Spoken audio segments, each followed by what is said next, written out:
अस्सलाम वालेकुम स्टूडेंट्स, उम्मीद करता हूँ बेटा आप लोग सब खैरियत से होंगे।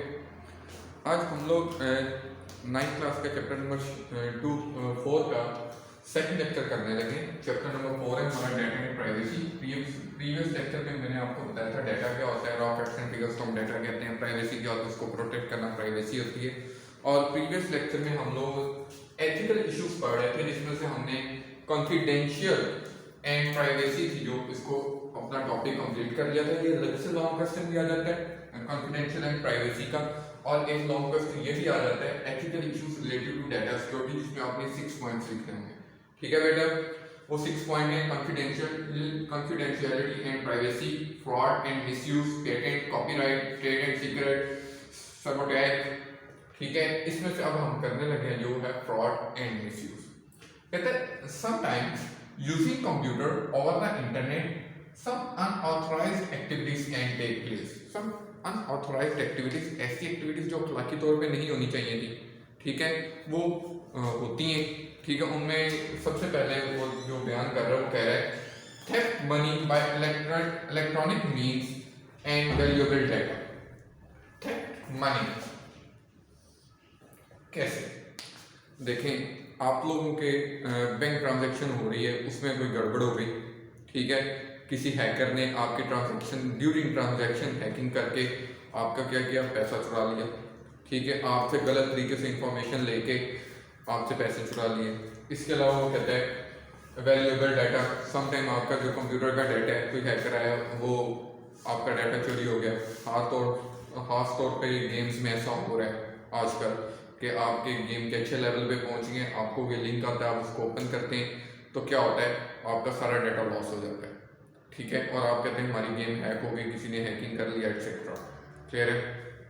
नेक्स्ट पॉइंट है receive an email asking to change the password. देखें,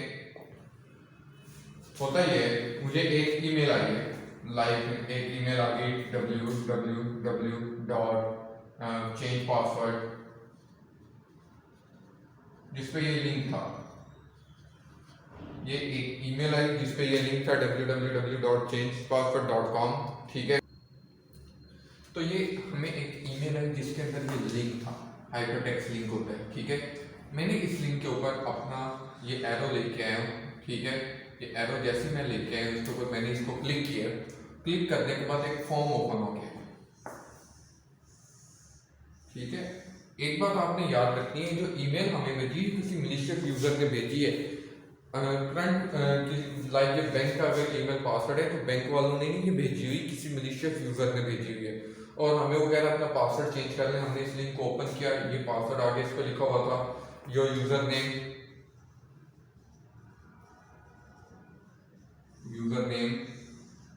पासवर्ड,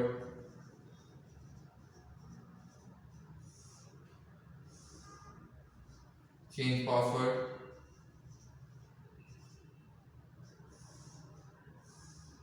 और उसके बाद वो लिख रहा है सबमिट। ठीक है, आप सबमिट कर दें।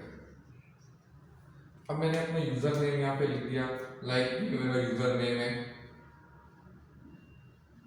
ठीक है, मैंने ये यूजर नेम यहाँ पे लिख दिया, उसके बाद उसने कहा पासवर्ड लिख दिया, मैंने ये पासवर्ड भी लिख दिया। चेंज पासवर्ड, मैंने चेंज पासवर्ड भी कर दिया। अब जब मैंने इसको सबमिट कर दिया, सबमिट पे लाके क्लिक कर दिया, अब ये फॉर्म मेरा उस मिलिशियस यूजर के पास चला गया। ठीक है, अब रूल्स के मुताबिक तो मेरा पासवर्ड चेंज होना चाहिए था अगर ये मुझे कंपनी सेंड करती, लेकिन नहीं, अब मिलिशियस यूजर के पास चला गया कि इसका नेम, यूजर नेम ये, इसका पासवर्ड ये। उसके पास मेरी दोनों चीजें आ गई, यूजर नेम भी आ गया, पासवर्ड भी आ गया। अब वो इस यूजर नेम और पासवर्ड जो कि बिल्कुल एक्यूरेट था मेरा, उसने मेरे अकाउंट के साथ छेड़छाड़ कर दी। उसने मेरा अकाउंट ओपन कर लिया, चाहे फेसबुक अकाउंट हो सकता है, ट्विटर अकाउंट हो सकता है, गेम अकाउंट हो सकता है, इसके अलावा जो सबसे इंपॉर्टेंट है बैंक अकाउंट, मेरा बैंक अकाउंट हो सकता था। ठीक है, अब मेरा बैंक अकाउंट के लिए मुझे उसने कहा कि ये पासवर्ड चेंज कर ले, अपना यूजर नेम पासवर्ड दे, मैंने पासवर्ड दिया, मेरा बैंक अकाउंट का पासवर्ड था उसके पास चला गया। अब उसने मेरे बैंक अकाउंट से क्या किया, मनी थेफ्ट करना शुरू कर दी। ठीक है, या ट्रांजैक्शन की छेड़छाड़ कर दी। क्लियर? इसी तरह समटाइम आपको अक्सर रूमर्स कॉल्स आ रही होती है, सर हम बैंक की तरफ से बोल रहे हैं, आप इस तरह करें, अपना जो बैंक का एटीएम है ना उसमें इश्यूज आ रहे हैं, काइंडली आप अपने एटीएम का पिन कोड बता दें, अकाउंट नंबर बता दें, यानी यूज़र नेम और पिन कोड भी बता दें। और अक्सर जो अनएजुकेटेड पर्सन होते हैं समटाइम वो अपना पिन कोड भी बता देते हैं। उससे क्या होता है, वो जो मलिशियस यूज़र होता है आपके फेक एटीएम बना के आपके अकाउंट से पैसे चोरी कर लेते हैं। ठीक है बच्चे, इज दैट क्लियर? तो इस तरह ये एक ईमेल आपको आती है, ठीक है, वो ईमेल जब आप ओपन करते हैं आप खुद अपना ईमेल में यूज़र नेम और पासवर्ड एंटर करके सबमिट करवा देते हैं और वो मलिशियस यूज़र के पास चली जाती है, और ये बहुत आम है। ठीक है, क्लियर होगी बात? नेक्स्ट है कि सम टाइम आपको एक कॉल आ जाती है, वो आपको फूल करने की कोशिश करते हैं, फूल बनाते हैं, इस तरह कॉल करते हैं, हेलो सर मैं फलां कंपनी की तरफ से बोल रहा हूँ, आपका ये प्राइस बाउंड निकला है, इसके लिए आपको ये करना पड़ेगा। लाइक आजकल हमें बहुत ज़्यादा टेक्स्ट मैसेज आ रहा होता है कि पहले वो बेनजीर इनकम सपोर्ट का आता था कि आपके बेनजीर इनकम सपोर्ट में इतने पैसे निकल आए एक्सेट्रा, और अब आजकल जो होता है कि जीतो पाकिस्तान की तरफ से आपके ये प्राइस निकला है, ठीक है, कभी कहते हैं 10 तोले सोना निकला है, कभी कहते हैं 50,000 रुपये निकला है एक्सेट्रा। आप जब उनको कॉल करते हैं ना कि वो कहते हैं, कायदा मैसेज में लिखा होता है कि इसके लिए आप इस नंबर पे रब्ता कर लें, कॉल कर लें। आप जब उस नंबर पे कॉल करते हैं तो वो आगे से बड़ा मुतमईन होकर आपको कह रहा होता है कि देखिए आपका ये इनाम निकला है, भाई मैंने तो अप्लाई नहीं किया था, मैंने तो किसी कुरानबाजी में पार्टिसिपेट नहीं किया था। तो वो कहते हैं दरअसल हमने रेंडमली नंबर लिए, ठीक है, इस वजह से आपका ये इनाम निकला है, चले जी निकला है, हम आगे क्या करें जी, ये आपको तक पहुंचाने के लिए ना अब ये गोल्ड है, गोल्ड पे जनरल सेल टैक्स लगता है, इतना टैक्स बन रहा है, ये आपको पे करना पड़ेगा। ठीक है, और कुछ लोग होते हैं वो उनको पे कर देते हैं, टीसीएस करवा देते हैं या ऑनलाइन जैस कैश करवा देते हैं, बैंक ट्रांसफर कर देते हैं, और क्या होता है आपके साथ फ्रॉड हो जाता है, और ये भी बहुत आम है। ये मैसेज अक्सर डेली के 1-2 तो आ ही जाते हैं। क्लियर होगी बात बेटा? यहाँ तक कोई इशू तो नहीं होना चाहिए आपको। ठीक है, नेक्स्ट है फिशिंग। नेक्स्ट है बेटा फिशिंग। ठीक है सर बच्चे, नेक्स्ट चीज है फिशिंग। ठीक है, फिशिंग क्या होता है, समटाइम जो मलिशियस यूजर्स होते हैं show himself as our friend, ये बात है, एज आवर फ्रेंड, वो हमें बताते हैं कि मैं आपका बहुत खैर हूँ, मैं आपका बहुत भला करना चाहता हूँ एक्सेट्रा। वो इस तरह करने के बाद हमसे क्या ले लेते हैं, कॉन्फिडेंशियल डाटा, वो हमसे हमारा कॉन्फिडेंशियल डाटा है जो वो चोरी कर लेते हैं, ये हमसे खुद ले लेते हैं, हम उन पर ट्रस्ट ही बड़ा करते हैं। ठीक है, वो हमारा ट्रस्ट तोड़ते हैं, इसी वजह से तो मलिशियस यूजर है, हम उन पर ट्रस्ट करके अपना कॉन्फिडेंशियल डाटा दे देते हैं, और हमारा कॉन्फिडेंशियल डाटा जो होता है उसके साथ छेड़छाड़ करके हमारे साथ फ्रॉड कर लेते हैं। इज दैट क्लियर बेटा? ये था आपका फ्रॉड एंड मिसयूज का पॉइंट। ठीक है, अब नेक्स्ट पॉइंट की तरफ चलते हैं। ठीक है, इसको रेस करने लगा हूं मैं।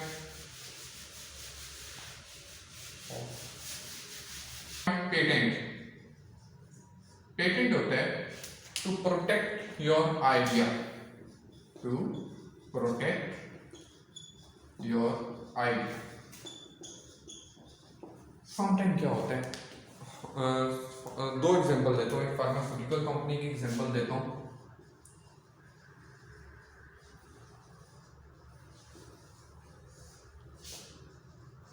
एक बंदा मेडिसिन पे काम कर रहा था, उसने एक मेडिसिन फार्मूला बनाया, किसी भी बीमारी का हो सकता है, कोविड-19 का ही लगा लो। ठीक है, उसने एक फार्मूला बनाया एक बीमारी के अगेंस्ट, एक मेडिकल फार्मूला। अब ये फार्मास्यूटिकल कंपनी ने क्या किया, उसने उसके फार्मूले पे मेडिसिन बना के सेल कर दी, उसके साथ तो फ्रॉड हो गया। ठीक है, क्यों? क्योंकि उसका आइडिया था, उसका फार्मूला था। फार्मास्यूटिकल कंपनी को एथिकली कोई राइट्स ही नहीं है उसका फार्मूला उसकी इजाजत के बगैर मेडिकल बना के सेल कर दे। ठीक है, तो अगर इन्होंने मेडिसिन बनानी है तो उस बंदे के साथ कोई ना कोई कॉन्ट्रैक्ट साइनिंग करेंगे। ठीक है, उसके बाद उसका फार्मूला लेके उस पर मेडिसिन बनाएंगे। ठीक है बेटा, दूसरा सॉफ्टवेयर कंपनी की बात करते हैं कि सॉफ्टवेयर में भी पेटेंट बहुत ज्यादा है। सॉफ्टवेयर में पेटेंट इस तरह है, एक बंदे ने अपने दोस्त के साथ शेयर किया, भाई मैं इस तरह का सॉफ्टवेयर बनाने लगा। ठीक है, अब उसका दोस्त ने क्या किया, उससे सारा उसका आइडिया ले लिया, उस आइडिया पे खुद सॉफ्टवेयर बना के सेल कर दिया। तो इस वजह से ये भी बहुत ज्यादा अनएथिकल इशू है पेटेंट का भी, कि आइडिया किसी और का होता है, उस पर काम कोई और करके उसको सेल कर देता है। ठीक है, इस वजह से अपनी आइडिया को हमेशा प्रोटेक्ट करना चाहिए। ठीक है बेटा, ये था आपका पेटेंट का पॉइंट। नेक्स्ट पॉइंट है आपका कॉपीराइट। नेक्स्ट पॉइंट है जो वो है कॉपीराइट।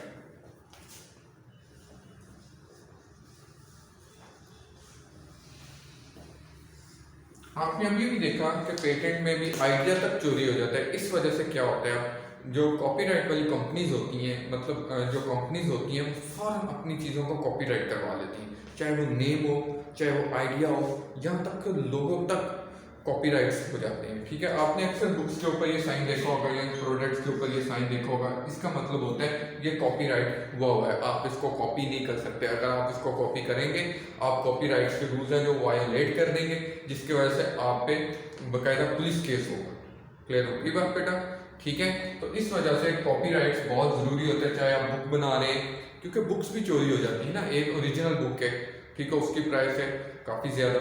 अब एक बंदे ने बिल्कुल सेम बुक को, कंटेंट्स को सारा कॉपी किया और मार्केट में बेच दी लेस प्राइस करके। ठीक है, इसी तरह सॉफ्टवेयर्स भी हैं। ठीक है, ओरिजिनल सॉफ्टवेयर है, आपने उसको कॉपी करके बेचना शुरू कर दिया, तो यहाँ पे कॉपीराइट्स के इशू आते हैं। ठीक है बेटा, क्लियर है बात? नेक्स्ट पॉइंट की तरफ चलते हैं बेटा। नेक्स्ट पॉइंट है ट्रेड सीक्रेट।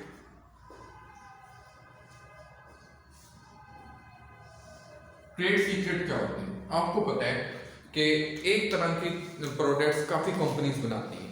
लाइक बात कर लेते हैं सर्च, गूगल सर्च इंजन, जो आपने देखा होगा ना, search engine, internet search engine की बात करते हैं, इंटरनेट सर्च इंजन।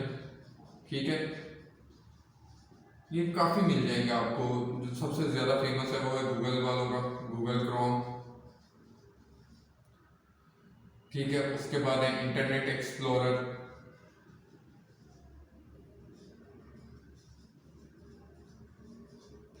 इसके बाद है वो मोज़ाइला फायरफॉक्स है।